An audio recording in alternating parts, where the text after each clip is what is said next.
தமிழே உயிர். இந்த ஒளியலை பார்த்து கொண்டிருக்கும் உங்கள் அனைவருக்கும் வணக்கம். இன்றைய பதிவில் நம்ம பார்க்க போகிறது சுவையான இட்லி பொடி எப்படி செய்யலான்னு பார்க்கலாம். இட்லி, தோசை இதுக்கெல்லாம் தொட்டு சாப்பிட்றதுக்கான ஒரு சுவையான பொடியை பார்க்கலாம். அதுக்கு தேவையான பொருட்கள், நான் 1 கப் அளவுக்கு உளுந்தம்பருப்பு எடுத்திருக்கேன். அதே கப்பில் அரை கப் அளவுக்கு கடலைப்பருப்பு, அதே கப்பில் 1/4 கப் அளவுக்கு மிளகு எடுத்துக்கோங்க. அதாவது நல்ல மிளகுன்னு சொல்லக்கூடிய இந்த மிளகு எடுத்துக்கோங்க காரத்துக்கு. அதே கப்பில் 1/4 கப் மிளகாய், காய்ந்த மிளகாய் எடுத்துக்கோங்க. ஒரு கைப்பிடி அளவுக்கு கருவேப்பிலை, எள் எடுத்திருக்கேன். கருப்பு எள் இருந்தாலும் எடுத்துக்கோங்க. நான் இதுக்கு வெள்ளை எள் எடுத்திருக்கேன்.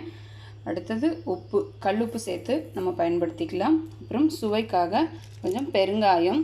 இது எல்லாத்தையும் வறுத்தெடுக்க நல்லெண்ணெய். இவ்வளவு தான் தேவையான பொருள். இது எப்படி சுலபமாக செஞ்சிடலான்னு பார்க்கலாம்.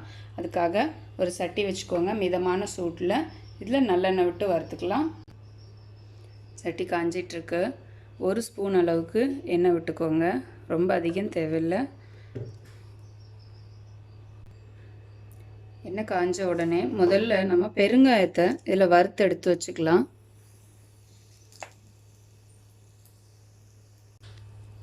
இந்த மாதிரி பெருங்காயம் போட்டு, கட்டி பெருங்காயம் பாருங்கள், இது தூள் கிடையாது. இந்த மாதிரி வந்தோடனே இதை வறுத்து எடுத்துகிட்டு ஒரு தட்டில் வச்சுக்கோங்க. இப்போ இதில் நம்ம உளுந்து சேர்த்து வறுத்துக்கலாம்.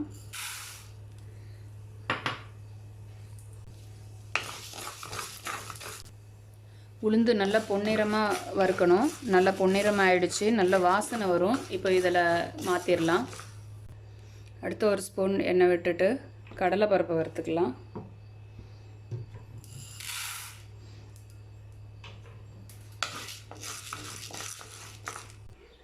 இப்போ கடலைப்பருப்பு நல்லா வறுந்துருச்சு. இதையும் வேறு பாத்திரத்தில் மாற்றிடலாம். அடுத்தது ஒரு அரை ஸ்பூன் அளவுக்கு எண்ணெய் விட்டுக்கோங்க, போதும். இதில் நம்ம காய்ந்த மிளகாயை வறுத்து எடுத்துக்கலாம்.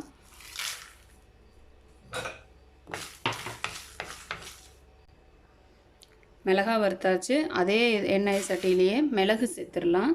இதுக்கு தனியாக எண்ணெய் விட வேண்டாம், அதில் இருக்கிற எண்ணெயே போதும். மிளகு நல்லா வறுத்துக்கிட்டே இருக்குது. இதை வறுக்கும்போது கொஞ்சம் கவனமாக இருங்க, ஏன்னா இந்த மாதிரி நல்லா வெடிக்கும்.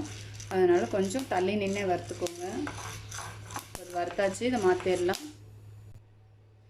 அடுத்ததாக நம்ம எள்ளு சேர்த்துக்கலாம். எள்ளுக்கு அப்படியே வறுத்தா போதும், இதுக்கு எண்ணெய் சேர்க்க வேண்டியதில்லை. ஏன்னா நம்ம நல்லெண்ணெய் தான் சேர்த்து வறுக்கிறோம்.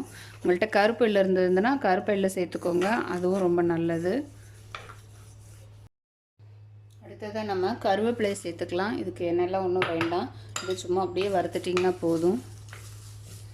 நல்லா கிறிஸ்பியாக ஆகிற அளவுக்கு வறுத்துக்கோங்க. வறுக்கிறதுக்கு முன்னாடி நம்ம கழுவி அதோடைய ஈரத்தெல்லாம் எடுத்துடலாம். காய வச்சுட்டு அதுக்கப்புறமா வருங்க. கருவேப்பிலை பாருங்கள் நல்லா வறுத்தாச்சு. இது எப்படி பார்த்திங்கன்னா இந்த மாதிரி நல்லா இப்படி உடைக்கிற அளவுக்கு இருக்கணும். கிறிஸ்பியாகிடுச்சு. இப்போ எடுத்துடலாம். இதை கடைசியாக இப்போது ஸ்டவ் ஆஃப் பண்ணிடலாம். இந்த சட்டியோட சூட்லேயே உப்பு வறுத்துக்கலாம். நம்ம இதுக்கு தேவையான உப்பு, ஏன்னா உப்பில் கொஞ்சம் தண்ணீர் பதம் இருக்கும். அப்போ நம்ம பொடி சேர்த்து அதில் அரைக்கும் பொழுது கொஞ்சம் நாள்பட வர்றது கஷ்டம். அதனால் உப்பு நம்ம இந்த மாதிரி வறுத்துட்டு அரைச்சோம்னா பொடி கெட்டு போகாமல் ரொம்ப நாளைக்கு நல்லாயிருக்கும். இப்போ நம்ம எல்லாத்தையும் வறுத்தாச்சு. பார்த்திங்கன்னா உளுந்து, கடலைப்பருப்பு, அப்புறம் காய்ந்த மிளகாய், மிளகு, எள்ளு, கருவேப்பிலை, உப்பு, முதலாவது வறுத்த இந்த பெருங்காயம், இந்த மாதிரி எல்லாத்தையும் வறுத்தாச்சு. இதை நல்லா ஆற வச்சுட்டு அரைச்சிடலாம்.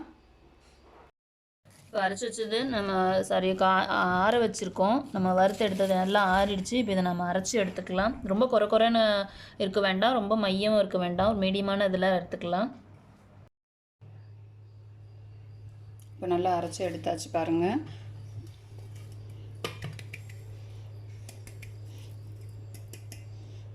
இப்போது இதோடைய பக்குவம் பார்த்திங்கன்னா ரொம்ப குறைன்னு இல்லாமல் ரொம்ப நைஸாகவும் இல்லாமல் நமக்கு இந்த பதத்தில் இருக்குது.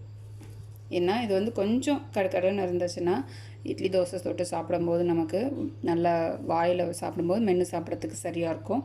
இதை மாதிரி நீங்களும் அரைச்சி பாருங்கள். நல்ல ஆரோக்கிய வாழ்வை வாழலாம்.